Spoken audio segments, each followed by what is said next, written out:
ఈరోజు మన భగవద్గీత యథాతథం 9వ అధ్యాయం 14వ శ్లోకం నుంచి మనం చర్చిస్తాం. ఇది చాలా భగవద్గీతలో అన్ని శ్లోకాలు ఇంపార్టెంట్ అయింది. అది ఇది బాగుంటుంది అది బాగుంటుంది చెప్పడం అనమాట. కానీ అన్ని ఇంపార్టెంట్, ఇది కూడా చాలా ఇంపార్టెంట్. 9వ అధ్యాయం 14వ శ్లోకం తీసేసుకోండి.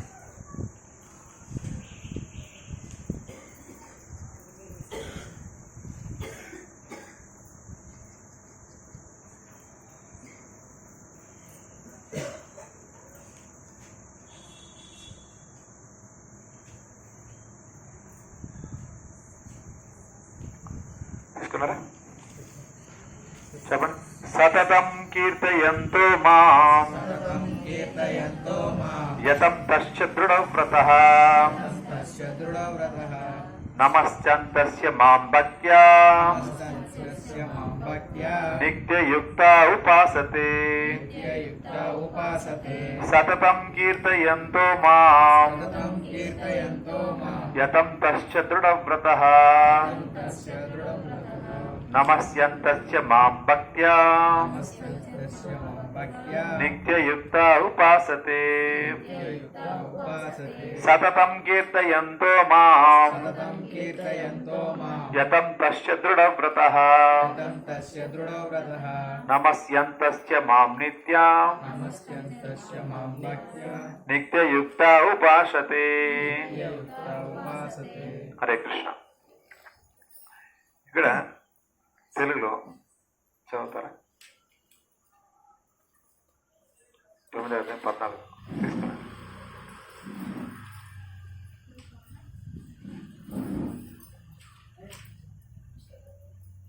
తీసుకురా. సతతం కీర్తయంతో మాం, ఎప్పుడును నా ఒక మహిమలను కీర్తిస్తూ. ఉందా? తెలుగు ఉందా? చదువునా? కింద కింద. ఈ మహాత్ములు ఎల్లప్పుడూ నా మహిమలను కీర్తించుచు దృఢ నిశ్చయముతో యత్నించుచు నా ఎదుట నమస్కరించుచు నిత్యము నన్ను భక్తితో అర్థించుడు. హరి హరి. ఎవరంట ఈ మహాత్ములు? ఎటువంటి మహాత్ములు అంటే ఎవరు తెలుసా? ఎవరైతే తిలకం ధరించి కంటిమాల వేసుకునేసి జపమాల చేతులు పట్టుకునేసి జపం చేస్తూ భగవన్నామ స్మరణ చేస్తూ ఉంటారో అటువంటి వైష్ణవులు మహాత్ములుగా ఇక్కడ పరిగణించబడింది అనమాట. మహాత్మ అంటే ఏమి? నేను శరీరం కాదు, నీ ఆత్మ, నేను భగవంతుడికి సేవ చేయడమే నా మొట్టమొదటి ధర్మం అని తెలుసుకున్నవాడు. అంతే కదా? ఎందుకంటే మనం ఏమనుకుంటామంటే సెకండరీగా మన సెకండరీగా ఏం చేసుకుంటామంటే మనం భక్తిని పెట్టుకుంటాం. మామూలుగా భౌతిక ప్రపంచంలో ఎలా ఉంటుందంటే ఫస్ట్ మన పని చేసుకుంటాం. అంతే కదా? మన జీవనం కానీ మన భవిష్యత్తు కానీ లేదు మన పిల్లలు కానీ వాళ్ళకి కావాల్సిన అవన్నీ ఫస్ట్ ఇచ్చి స్థానం ఇచ్చి సెకండరీగా టైం ఉంటే భక్తి కేటాయిస్తున్నాం. అంతే కదా? మామూలుగా అంతే కదా చేస్తాం. కేవలము మనం సెటిల్ అవ్వడం అనుకుంటాం. సెటిల్ అవ్వడం అంటే ఇక్కడే మనం సెట్గా ఉండం. అందరూ తెలుసు కదా, మనం ఇక్కడ సెట్ కావు. ఎందుకంటే మన లోకం వేరే ఉంది. మన ఆ లోకం నుంచి ఇక్కడికి వచ్చాం. ఎందుకు వచ్చాము? పనిష్మెంట్ కోసం వచ్చినాం. ఇది దుఃఖాలు అనుభవించాం, పనిష్మెంట్ కోసం వచ్చినాం. ఇది దుఃఖాలయం. ఈ దుఃఖాలయం వచ్చేస్తాం. తెలిసి వచ్చినామో తెలియకుండా వచ్చినామో మొత్తం మీద వచ్చినాం. మనం ఇక్కడి నుంచి ఎక్కడికి వెళ్ళాలా? దుఃఖం లేని ప్రాంతానికి వెళ్ళాలా. ఎక్కడ దుఃఖం ఉండదంటే ఎక్కడైతే భగవంతుడు నిత్యము ఉంటాడో అక్కడ హరే కృష్ణ హరే కృష్ణ కృష్ణ కృష్ణ హరే హరే హరే రామ రామ రామ హరే. కాబట్టి సతతం కీర్తయంతో మాం, ఎప్పుడైతే భగవన్నామ సంకీర్తనలు జరుగుతూ ఉంటారో అక్కడ యతం దర్శ దృఢవ్రత. కీర్తిస్తుంటే ఏం జరుగుతుంది తెలుసా? మన మనసులో దృఢమైన విశ్వాసం కలుగుతుంది. అందుకు జపం చేయడం. 16 మాలు జపం చేయండి, ప్రాతకాలంలో చేయండి, మైండ్ డిస్టర్బ్ కాకుండా చేయండి, అపరాధాలు లేకుండా చేయండి. ఎందుకు చెప్తారంటే మన మనసులో దృఢత్వం పెరుగుతుంది అన్నమాట. వశీకరణ పెరుగుతుంది. ఎవరి పట్ల? కృష్ణుడి పట్ల. మన భౌతిక ప్రపంచంలో వశీకరణ అంతా మనం కేవలం ప్రాపంచిక విషయాల పట్ల మనకు వశీకరణ పెరిగిపోతుంది మామూలుగా. అది తగ్గి భగవంతుడి పట్ల మనం మరలించాలంటే ఏం చేయాలంటే సతతం కీర్తయంతో మాం. టైం చూసుకోకూడదు. ఎక్కడ టైం దొరికితే కొద్దిగా ఈరోజు సినిమా చూస్తాం, మనం సీరియల్ చూస్తానో లేదు కాలక్షేపానికి షార్ట్ చూస్తామని మన మనసు పరిగెడుతుంది. ఎందుకంటే ప్రపంచం అంతా అట్టే తిరుగుతుంది. మన మనసు కూడా ప్రేరేపిస్తుంది అలా చేయాలనేసి. కానీ అదనే చేసిన అటువంటి టైం మనం ఏం చేయాలా? భగవంతుడు యొక్క భక్తి తీసుకోవాలి. సతతం కీర్తయంతో దాంట్లో మనం మార్చాలి కొద్దిగా. దాంట్లో కూడా మనకు టైంపాస్ బాగా అవుతుంది. భాగవతులకు మించిన టైంపాస్ లేదు. ఎందుకంటే భాగవతం మించిన పెద్ద సినిమా లేదనమాట. సినిమా అయితే 1 గంట 2 గంటలు 3 గంటలు ఉంటుంది సినిమాలు. కానీ భాగవతము మన జీవితకాలం చదివినా కూడా ఆ సినిమా అయిపోదు. మళ్ళీ చదివితే మళ్ళీ కూడా ఇంకా మనకి కొత్తగానే అనిపిస్తుంది. ఎందుకంటే ముందు చదివిన వెనక వచ్చినప్పుడు ఎట్లా మర్చిపోతాం, అంతే కదా. మన ప్రారంభంలో కూడా నేర్చుకునే శ్లోకాలు ఉంటుంది అనమాట. మనం బాగా కంఠస్థం చేస్తుంటాం. కానీ ఇప్పుడైతే శ్లోకము తారాడుకుంటా తాంకలాడుతూ ఉంటాం. రాదు. ఎందుకు రాదు? మన పని అది కాదు కదా. ఎప్పుడో ఒక అవసరాన్ని చదువుకుంటాం అన్నమాట. అందుకే సతతం కీర్తన మర్చిపోకుండా దానికి సతతం ఎల్లప్పుడూ ఎప్పుడు చేస్తూ ఉండాలన్నమాట. తరచూ చేస్తూ ఉంటే ఆ పని మనకు గుర్తుంటుంది. మనం తరచూ చేయబోతే ఆ పని ఏమవుతుంది? కాలాక్రమే మర్చిపోతాం అన్నమాట. ఒక 6 నెలల సంవత్సరం పాటు ఒక వ్యక్తిని మనం చూడకపోతే ఆ వ్యక్తిలో కొన్ని మార్పులు రావచ్చు, మనం మర్చిపోవచ్చు. 2 జరుగుతుంది. గుర్తుపెట్టే కష్టం. మళ్ళీ వాళ్ళు మనం పలా చోట మనం కలిసినామని చెప్పుకుంటే తప్పితే మనకు వాళ్ళు గుర్తుకురారు. కరెక్ట్ అక్కడ మనం కలిసామనేసి. అలాగా ఏదైనా మనం క్రమం తప్పకుండా ప్రతిరోజు కూడా సతతం కీర్తయంత మా భగవంతనామాన్ని కీర్తించాలన్నమాట. అది మన ముఖ్యమైన పనిగా పెట్టుకోవాలంట. ఎవరు పెట్టుకుంటారంటే మహాత్ములు పెట్టుకుంటారు. ఆత్మలు పెట్టుకోదని సాధ్యం కాదని భగవంతుడే చెప్తారు ఇక్కడ. అటు గుర్తు పెట్టుకునేవాడు మహాత్ముడు. కేవలం తన పొట్ట కోసుకే పాటు పడేవాడు.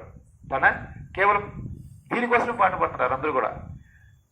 8 గంటలు పని చేయాల్సిన పనిని 12 గంటల సేపు 20 గంటల సేపు కూడా చేస్తారు. 2 రాత్రి పనులు మేలుకొని కూడా చేస్తారన్నమాట.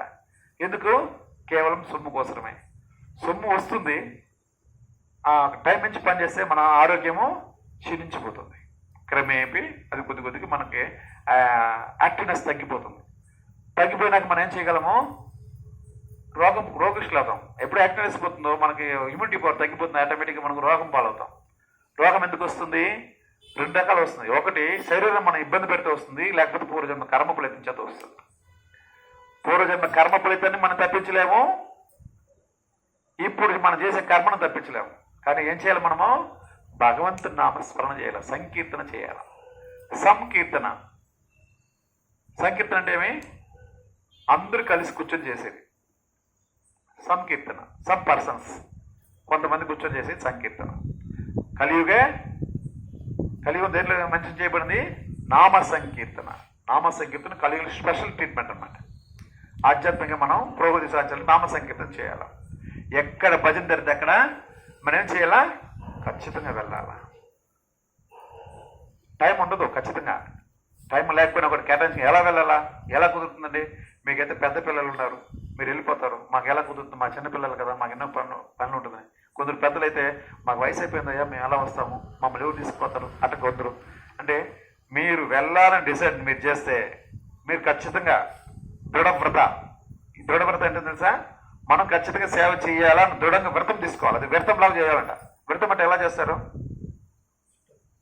విగ్రహ ప్రతిష్ఠ చేయాలా, అదొక వ్రతం. సంకల్పం తీసుకుని మొదలు సంకల్పం కట్టుకుంటారు. నేను ఈ వ్రతంలో పాల్గొంటానని ఒక దారం కడతారు. సంకల్పం తీసుకున్నా కొన్ని నియమాలు ఉంటుంది. ఆ నియమాలు ఆచరించాలి. అవునా కదా? మనం ఎక్కడ పడితే ఎక్కడ తినకూడదు, ఎక్కడ పడితే అక్కడ ఉండకూడదు, ఏది పడితే చేయకూడదు. అటు కొన్ని నియమాలు చెప్తారు మన స్వాములు. ఆ వ్రతం సంకల్పం ఎప్పుడు వరకు ఉంటుందంటే ఆ విగ్రహ ప్రతిష్ఠ అయిపోయేసి అక్కడ అందరూ వెళ్ళిపోవచ్చు అని 3 రోజులు 4 రోజులు 9 రోజులు సంథింగ్ ఉంటుంది అనమాట. ఆ 9 రోజులు కూడా ఈ వ్రతం మనం పాటించాలా. పాటిస్తే ఏమవుతుంది? మన ఉన్నత గతికి చేరుతుంది అనమాట. లేకపోతే ఏమవుతుంది? అపరాధం అవుతుంది. అపరాధం ఏం చేస్తుంది? మనల్ని నశింపజేస్తుంది కదా. కాబట్టి ఇక్కడ దృఢ వ్రతం చేయాలన్నమాట. దృఢమైన వ్రతం. దృఢంగా మనం మనసులో సంకల్పించుకోవాలి, నేను ఖచ్చితంగా దీన్ని పాటించాలా అనేసి. ఆ సంకల్పిస్తే కూడా మనకు సరిపోతుంది. మనం చేయలేము. ఎందుకంటే మనం అనుకున్న నుంచి మనం చేయగలిగితే మనం ఏం చేస్తామా? ఇటు అనేస్తాం, అంతే కదా. అందుకే మనం చూడండి, అయిపోయింది కలర్ తీయేస్తారు, ఏడ కలర్ ఎగరేస్తాం అనేసి. సరే తిప్పుతా ఉంటే మీసాలు ఉండదు, మీసాలు కూడా తీయేస్తాం. ఎందుకంటే భక్తికి అహంకారం పనికిరాదు.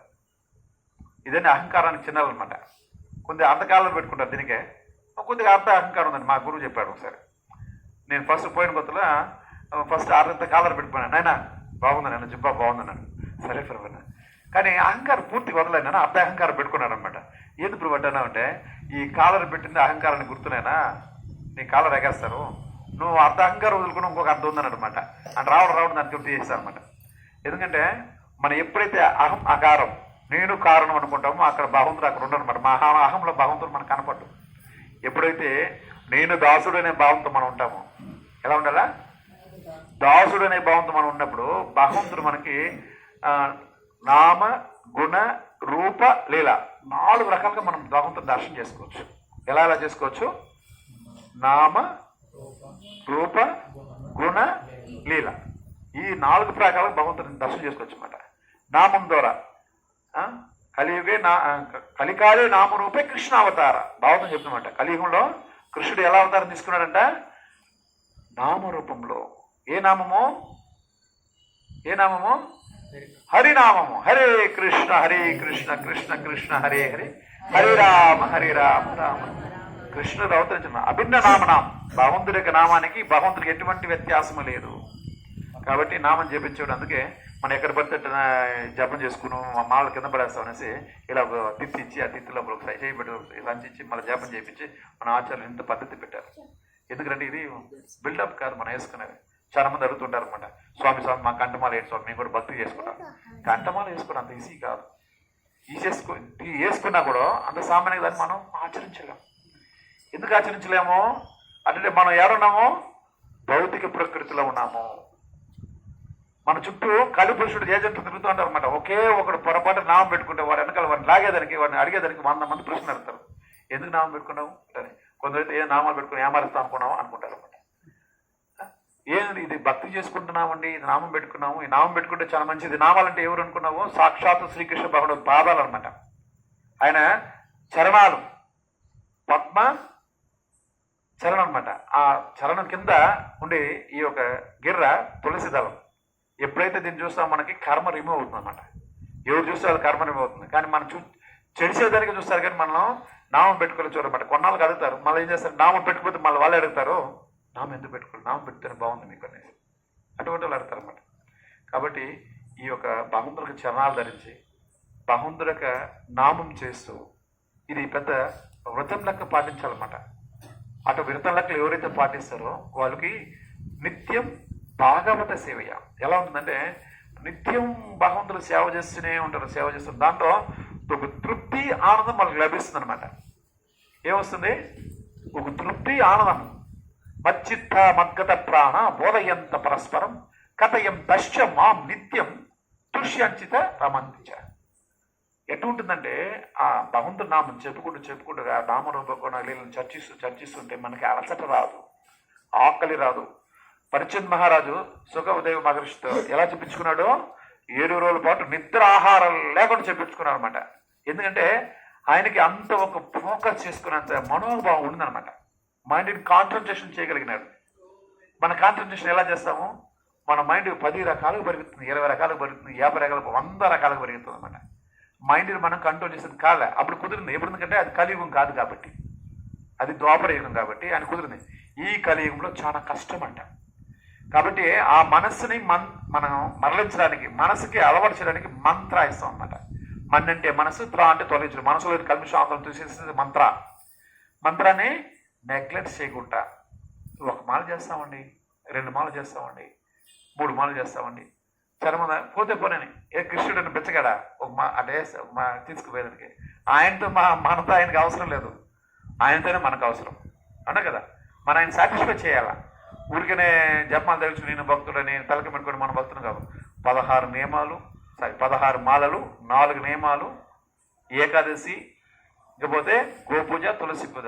ఇది ఈ పంచమ మార్గం అనమాట. భక్తులకు 5 మార్గం ఖచ్చితంగా ఫాలో అవ్వాలి.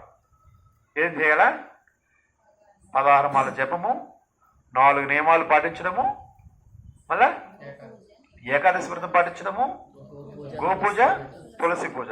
ఎప్పుడైతే ఇవి 5 పాటిస్తామో ఇది మహావ్రతం. ఇది మహావ్రతం. అంత సామాన్య విషయం కాదు. 16 మాల జపం చేయాలంటే సామాన్య విషయం కాదు. ఒక్కరోజు చేస్తాం, 2వ రోజు చేస్తాం, 3వ రోజు పని పడుతుంది, చేయలేము. మనం అనుకుంటాం 16 మాలు వచ్చేసింది అనుకున్నప్పుడే మన పక్క రోజు పడిపోతుంది పెట్టేదానికి. ఆ రోజు ఎక్కువ పని మన మనసు ఏం చెప్తుంది తెలుసా? ఏం కాదులే, ఈరోజు పని ఉంది కాబట్టి చేయలేదు, నువ్వు బాగా చేస్తావు, నువ్వు చేయగలవు, నీకు అవుతుంది అని మనసు మన సర్ది చెప్తుంది అనమాట. బుద్ధి ఏం చేస్తుందంటే సరే సరే అని బుద్ధి కూడా వింటుంది అనమాట. కానీ కొన్నాళ్ళు ఇంకొక పని వస్తుంది, ఆ పదార్థం పని ఇంకొక పదార్థం చేర్చుకుంటే పెండింగ్ అయిపోతుంది. కాబట్టి ఎప్పటి మాలలు అప్పుడు చేయాలి, అది వ్రతంలాగా చేయాలన్నమాట. 16 మాలలు జపం చేయకుండా నేను ప్రసాదమే తిన్నో అట్లా నేను వ్రతం చేయాలి. అటు వ్రతం చేయాలంటే మన పనులు కూడా చేసి, ఒక ఇల్లాలండి, ఒక గృహిణి, నాకు ఇంట్లో మా పిల్లలు క్యారీలు కట్టాలా, మా భర్తను చూసుకోవాలా, ఇంట్లో పనులు చేసుకోవాలా, నాకు ఎలా కుదురుతుంది? అటు చాలా మంది అడగచ్చు అనమాట. ఎలా కుదురుతుంది? మార్నింగ్ ఖచ్చితంగా ఇల్లు వాకిలు కొనుక్కోవాలా, ఎన్నో పనులు ఉంటుంది కదా. దాన్ని ఏం చేస్తారంటే ఇక్కడ ఆచార్యులు ఏం చెప్తారంటే, ఆ పనిని మానకూడదు కూడా. భక్తులైన వారు ఎక్స్ట్రా టైం కేటాయించుకోవాలి. ఎక్స్ట్రా టైం దేని నుంచి కేటాయించుకోవచ్చు అంటే మన నిద్ర నుంచి టైం కేటాయించుకోవాలి. మన నిద్ర ఎన్ని గంటలు నిద్రపోతున్నాం చెప్పండి? 8, 8:30, 9, 10 గంటలు పనుకుంటాం అనుకోండి. తెల్లారితో 5:30, 6 లేస్తున్నాం. రెగ్యులర్గా లేసేవాళ్ళు 5:30, 6, కొందరైతే 7, 8 లేస్తారు, మహాపురుషులు కూడా. వాళ్ళు మనం చేయలేము. కానీ ఎన్ని గంటలు వేస్తారు మామూలుగా? 5, 6. దాంట్లో 1:30, 2 గంటలు దాన్ని తినేయాలి మనం. దేనికోసం ఎత్తేయాలా? భగవంతు నామస్మరణ కోసం, జపం కోసం. అందుకే బ్రహ్మ ముహూర్తం నిద్రలేచింది, అది వ్యర్థంలా చేయాలా. నువ్వు భక్తే చేయగలదంట. 4:30 గంటలకు మెలుకులు నువ్వు 4:30 గంటలకు లేసేస్తే కూడా అది పెద్ద వ్రతం. దానికి కొన్ని పాస్ మార్కులు పడిపోతాం, సబ్జెక్టులో పాస్ అయిపోతాం.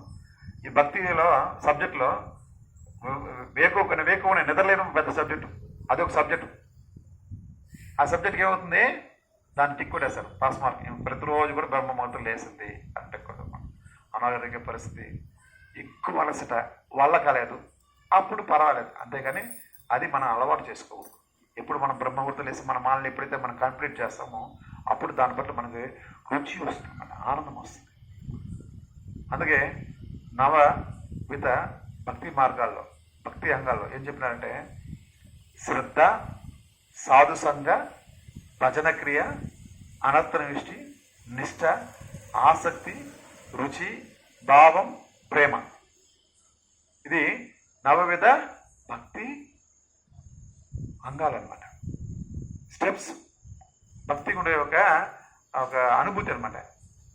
ఫస్ట్ శ్రద్ధ, ఇది ఇక్కడే అదే చెప్పాడు భగవంతుడు. సతతం కీర్తయంతో మాం యతంతస్య దృఢవ్రత. సతతం కీర్తయంతో మాం, ఎప్పుడు ధ్యానిస్తున్నారు. ఎలా అంటే శ్రద్ధతో. యతంతస్య దృఢవ్రత, వ్రతంలా చేయాల. శ్రద్ధ అంటే వ్రతం. మన శ్రద్ధగా మనం లేచి మనం జపం చేస్తే ఏమవుతుంది? నెక్స్ట్ శ్రద్ధ తర్వాత సాధు సంఘ. ఎప్పుడైతే మన శ్రద్ధ వస్తుందో సాధువులతో సంఘం వస్తుంది. ఇప్పుడంతా మన శ్రద్ధగా ఉన్నాం కాబట్టి 2 వారాలు మన క్లాస్ ఆబ్సెంట్ అయినా కూడా 3వ వారం కొంచెం నిలబడ్డామట. ఎందుకు నిలబడ్డాము? శ్రద్ధ. ఎందుకు నేర్చుకోవాలా, తెలుసుకోవాలనేసి. ఎందుకంటే దీనికి నేర్పించడానికి మనకి ఎక్కడ బయట చెప్పరు. ఎన్నో గుళ్ళకి క్షేత్రాలకు వెళ్ళొచ్చు అనమాట. ఇక్కడి నుంచి బద్రీనాథ్ కూడా పోతాం. అక్కడ కూర్చునేసి ఎవడు పెద్దాన్ని కూర్చునేసి, ఇందానైనా హిమాలయ పర్వతంకి వచ్చినావు, నువ్వు జపం చేసుకో, ఇలా మంత్రం చేసుకో, హరినామం చేసుకో, నువ్వు భగవద్ధామం పోతావు ఎవరు చెప్పరు.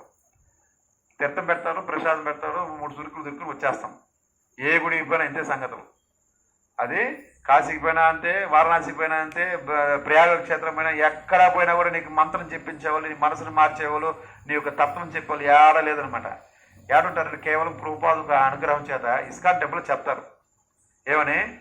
మనిషి యొక్క పరమార్థం భక్తి చేసుకోవడం, అందరూ జపం చేసుకోండి, భక్తి చేసుకోండి, భగవద్గీత చదవండి, భాగవతం చదవండి అనేసి వాళ్ళు చెప్తారా తప్పితే ఏ గుడికి పోయినా కూడా మనకి వెంకటేశ్వర గుడి కూడా పోవచ్చు అనమాట. ఇంత టికెట్ బుక్ చేసుకునేసి అది 300 టికెట్, 600 టికెట్ అన్ని కష్టపడి చేసుకునేసి ఆడిపోయినా కూడా ఏం చేస్తారో జరగండి జరగండి ఎరుతో వేసేస్తారు. ఆ జరగండిలో వచ్చి పడిపోతాం బయట.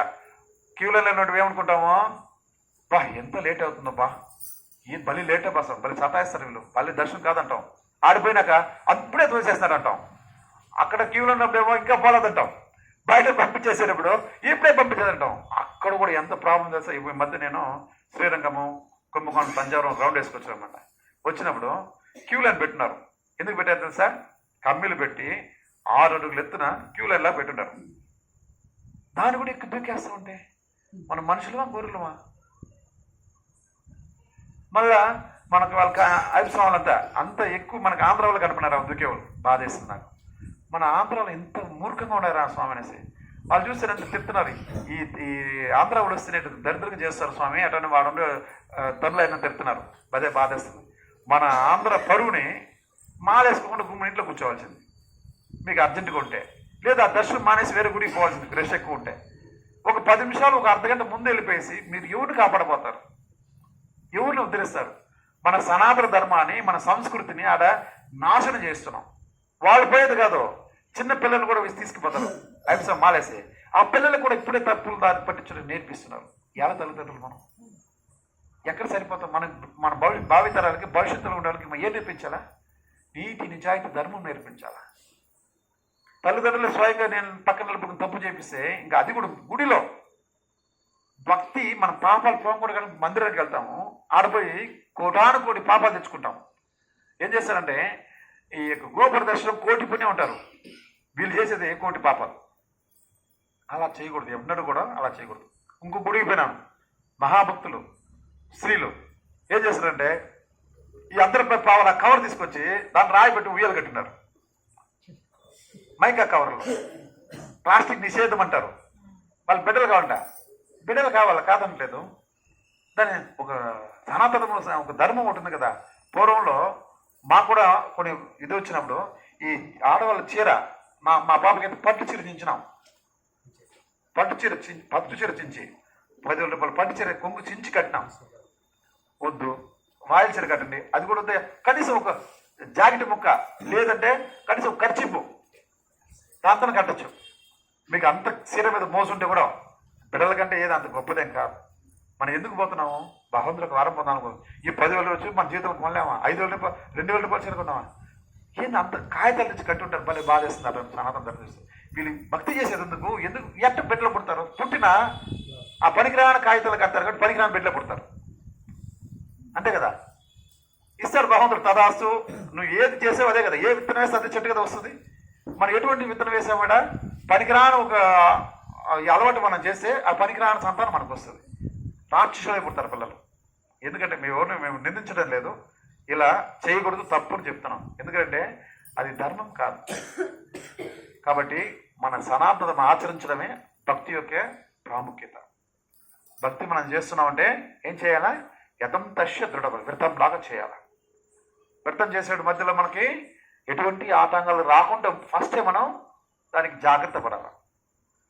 దాని తగ్గట్టు మనం టైం కేటాయించుకుని వేగులో నిద్రలేయడము, నిద్రలేసి ఒక 10 మాలు చేసుకోవడం, ఒక 6 మాలు పెండింగ్ అయితే మళ్ళీ టైం దొరికినప్పుడు ఇంటి పనులను చేసుకుని కూడా మళ్ళీ 8:30, 9 గంటలకు అందరినీ పంపించేసుకోవడం, మళ్ళీ ఒక 4 పాలు చేసుకోవడం, మళ్ళీ మధ్యాహ్నం వంట చేసుకోవడం, మళ్ళీ అర్థంగా కొద్దిగా టైం కేటాయించుకుని మనం చేయాలంటే ఆ వ్రతాన్ని కొనసాగించాలి. 16 మాలు ఎవరైతే బ్రహ్మ ముహూర్తంలో చేయగలుగుతారో, ఉదయం 7 గంటల లోపల చేయగలిగితే వాళ్ళకి 100% ఫలితం వస్తుంది. 100% ఖచ్చితంగా వస్తుంది ఫలితం, తృప్తి, ఆనందము. దాని తర్వాత చేసేవాళ్ళకి 50% వచ్చింది. సాయంత్రం 6 చేస్తామంటే 75% వస్తుంది. రాత్రి 8, 10 చేసే మహానుభావులు కూడా ఉంటారు, మరి వాళ్ళకి 70% మంది 75% రాదు, 25% వస్తుంది. కాబట్టి మనం ఏళ్ళ తరబడి ఉంటాం, జపం చేస్తూ ఉంటాం, మనకు తృప్తి ఆనందం రాదు. ఎప్పుడైతే మనకు తృప్తి వస్తుందో అప్పుడే మనం ఇతరులు చెప్పగలం. కథయం తెష్ట మాం నిత్యం పుష్యంతి చ రమంతి చ. మనం ఆచరించాలా ఆ ధర్మాన్ని, ఎదుటి వాళ్ళకి చెప్పాలి.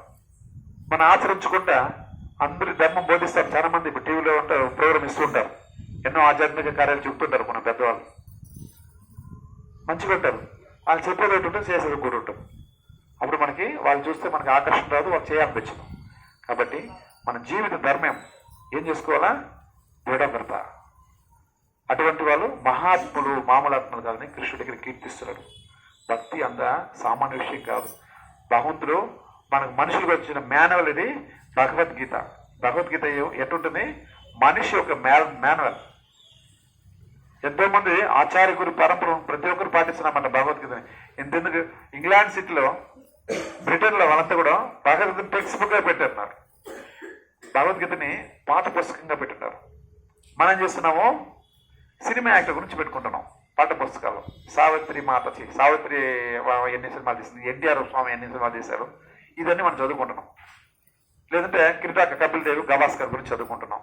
లేదంటే ఔరంగజేబు, అక్బరు, హిమాయున్ వాళ్ళంతా మనల్ని అనగతొక్కి మనం చంపి మన వాళ్ళంతా పాడు చేసి రాజ్యాంగంలో గురించి మనం కథలు చదువుకుంటాం, పేజీలు దాన్ని రాస్తే మనకు మార్కులు వేస్తున్నారు, దౌర్భాగ్యం కాకపోతే కదా. మనం మన సంప్రదాయం, మన సనాతన ధర్మాన్ని కాపాడిన వాళ్ళ గురించి మనం ఇప్పుడు మన పిల్లలకు మనం నేర్చుకోవాలి, మన పిల్లలకు నేర్పించే అవకాశం తక్కువ ఉంది. కాబట్టి మనం భక్తి వండర్ఫుల్గా చేయాలంటే మనం టైం కేటాయించుకోవాలి. ఏం చేయాలా? హరే కృష్ణ హరే కృష్ణ కృష్ణ కృష్ణ హరే హరే, హరే రామ రామ రామ హరే. సనాతన ధర్మంకి జై. సనాతనం పాటించాలా. సనాతన ధర్మం ఏంటేమి? గుళ్ళుకు పోతాం. ఎలా పోతాము? నాకు నచ్చినట్టు నేను ఉంటా అంటారు. ఎవరు నచ్చినట్టు ఉండాలా? నీకు నచ్చినట్టు నువ్వు ఉండాలంటే మీ ఇంట్లో ఉండొచ్చు, తప్పులేదు. నీకు నచ్చినట్టే ఉండొచ్చు. అర్ధ నిక్కర వేసుకోవచ్చు, చిన్న చొక్కాయలు వేసుకోవచ్చు, బనీలు వేసుకొని కూడా తిరగచ్చు, మన ఇంట్లో ఓకే. కానీ వీధుల మీద వచ్చినప్పుడు ఆ వీధులు తిరిగేటప్పుడు ఇలా తిరగాలి, అలా తిరగాల. సరే అక్కడే పెట్ట నీకు ఇష్టం ఏడుపో. కానీ గుడికి వచ్చినప్పుడు కొద్ది పద్ధతిగా రావదా? ఒక ఆడబిడ్డగా రాకుండా మగపిల్లగాళ్ళగా వస్తారు. ఆడబిడ్డగా రాకుండా మగపిల్లలాగా వస్తారు. దారుణం కదా. నాకు నచ్చినట్టు ఇంట్లో ఉండండి, తప్పులేదు. మందిరంలో వచ్చినాక దాన్ని బ్యాన్ చేసినా కూడా కొందరు అట్టే వస్తారు. అటు కాకపోతే అక్కడ ఏదైనా బయట బాడుకు కమ్మితే తిరువనంతపురం దర్శనానికి పోయినాం, అక్కడ ఖచ్చితంగా రూల్స్ ఫాలో అవుతారు. కేరళ పక్క అంతా వచ్చి రూల్స్ ఫాలో అవుతారు. ఏం చేస్తారు? అదే ప్యాంటు అదే షర్ట్ మీద ఆడపిల్లలు ఒక బయట వేసుకుని వచ్చారు. బాడుకు అమ్ముతారు, బయట ఒక బయట అమ్ముతారు. బాడుకి 50-100 ఉంటుందని కాస్ట్. అందరూ అంతే. ఈ మగపిల్లలు కూడా ప్యాంట్ నాటోడు, దాని మీద ఒక 4-3 పంచి తీసి చుడతారు అనమాట. కట్టేదానికి తెలియకుండా కడతారు. పంచి కట్టుకోవడం అనేది మన సంస్కృతి, సాంప్రదాయం. ఎంతమందికి పంచి కట్టేదనకొచ్చు? రాదు. ఎందుకు రాదంటే అది ఫ్యాషన్ అయిపోయింది. ముసలోడు 78 సంవత్సరాలు ముసలోడుగా ప్యాంట్ వేసుకుని తిరుగుతారు. నిన్న ఒక పెళ్లికి పోయినాం శ్రీరంగంలో. ఆయన కూడా మన భక్తుడే, ఓ వైష్ణవుడే. ఎలా వచ్చినాడు? ఆయనకు ఉంటుంది 70-75 రేంజ్లు ఉంటుంది.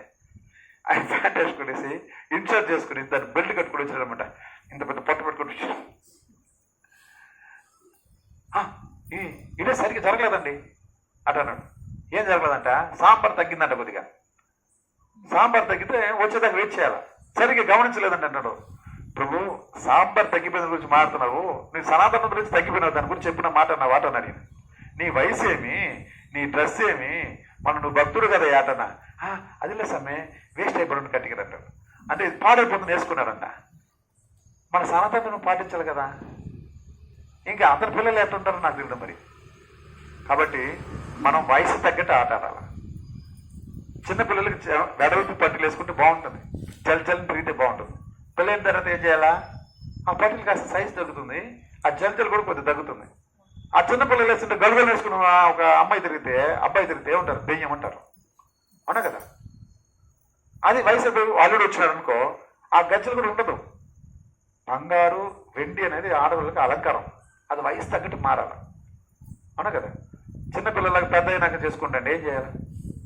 కాబట్టి మన సనాతన ధర్మాన్ని మన భక్తులే మనం పాటించకపోతే బయట వాళ్ళు ఎలా పాటిస్తారు? మన భారతదేశంలో పుట్టడం మన పూర్వజన సుకృతం. అక్కడ కూడా ఇక్కడ భగవద్గీత భాగవతం చెప్పుకునే స్టేజ్లో మనం ఈరోజు ఉంటాయి. ఒకరోజు భగవద్గీత భాగవతం ఏం ఉండదు. ఎందుకంటే మనుషులు కొట్టుకుని చంపుకుని తినేస్తారు. ఇప్పుడే అది స్టార్ట్ అయింది. ఏమార్చుకోవడం, మోసం చేయడము, మనవల్లే మోసం చేసుకుంటాం. ఒక ఇంట్లో ఉండే వాళ్ళు ఇంట్లో ఉండే మోసం చేసుకుంటారు, అన్నాతమ్ములు మోసం చేసుకుంటున్నారు, తల్లి బిడ్డలు చంపుకుంటున్నారు. ఈ ఘోరమైన కలియుగంలో మనం ఉన్నాం. ఏదో కాస్త పోస్తా వాన పడుతుందంటే, తుఫాను పుణ్యమైన వాన పడుతుందంటే, ఆ తుఫాను కూడా ఏదో కొంతమంది భక్తులు పాటిస్తున్నారు కాబట్టి అంత మానన పడుతుంది. లేకపోతే తాగి నిలుపుని తనకలాడాల్సింది. కాబట్టి మన సనాతనం అన్నాడు, మన పిల్లలకి అది మనం నేర్పించాలి. మన దౌర్భాగ్యం అంటే, నాకు మా తాత చెప్పేవాడు అనమాట.